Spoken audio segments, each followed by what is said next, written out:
لبیک یا رسول اللہ، لبیک یا رسول اللہ، وحدت بنام مصطفیٰ صلی اللہ۔ اب میں دعوت خطاب دوں گا صدر سادات فاؤنڈیشن بٹگرام محترم و مکرم جناب مفتی سید طیب حسین شاہ صاحب کو کہ وہ تشریف لائیں اور وحدت امت کانفرنس سے خطاب فرمائیں۔ محترم و مکرم جناب مفتی سید طیب حسین شاہ صاحب۔ والصلاة والسلام على جد الحسن والحسین وعلى آلہ واصحابہ اجمعین، اما بعد، وتعاونوا على البر والتقوى ولا تعاونوا على الاسم والعدوان، صدق اللہ العظیم۔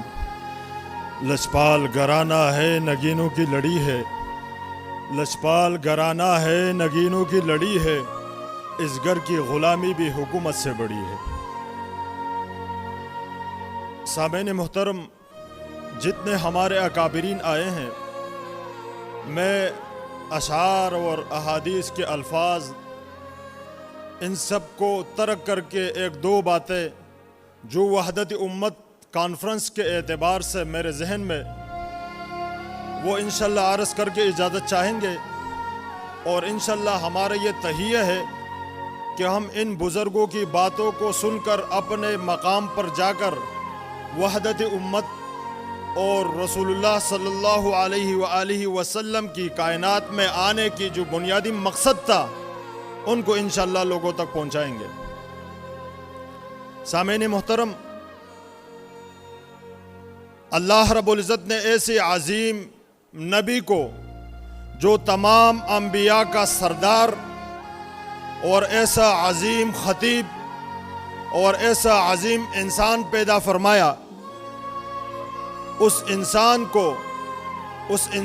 عظیم انسان کے اوپر اللہ رب العزت نے ایک عظیم کلام پاک بھی نازل فرمایا۔ لیکن سوچنے اور سمجھنے کی بات ہے کہ ہم آج بھی اس دور میں بھی ہم تفرقہ بازی، لڑائی جھگڑوں اور امت کے توڑنے کے مشن میں آج تک ہم کامیاب ہیں۔ میں ان علماء کرام سے درخواست کروں گا کہ آخر وہ کون سی وجہ ہے، آخر وہ کون سی بنیادی بات ہے جس سے رسول اللہ صلی اللہ علیہ وسلم کی اس امت میں اتحاد اور اتفاق پیدا ہو۔ ایک وجہ تو مجھے سمجھ میں آ رہی ہے، وہ یہ ہے کہ اللہ رب العزت کے پاک کلام میں اللہ رب العزت نے فرمایا وَمَا يَنْتِقُ عَنِ الْهَوَىٰ إِنْ هُوَ إِلَّا وَحْيٌ يُوحَىٰ۔ پیغمبر اسلام جو بھی فرماتا ہے وہ اللہ رب العزت کی وحی ہوتی ہے۔ پھر اسی پیغمبر اسلام نے کائنات کو ایک مخصوص دو چیزوں کو پکڑنے کے بارے میں، جس کو ثقلین کہا جاتا ہے، بعض احادیث مبارکہ میں پیغمبر اسلام نے ترکت فیکم الثقلین فرمایا، بعض احادیث مبارکہ نے پیغمبر اسلام میں ترکت فیکم الامرین فرمایا، اور بعض احادیث مبارکہ میں خلیفتین فرمایا، اور پھر فرمایا لن تضلوا، آپ کبھی بھی حکمراں نہیں ہوں گے جب تک ان دونوں کے دامن کو مضبوطی سے پکڑو گے۔ تو ان میں سے ایک اہل بیت ہے اور دوسری اللہ رب العزت کا وہ عظیم کلام ہے۔ یہ وحدت امت کا رسول اللہ صلی اللہ علیہ وسلم نے ایک پہلو عطا فرمایا امت کو کہ اگر اس انداز سے چلو گے تو یہ امت میں تفرقہ نہیں ہوگا۔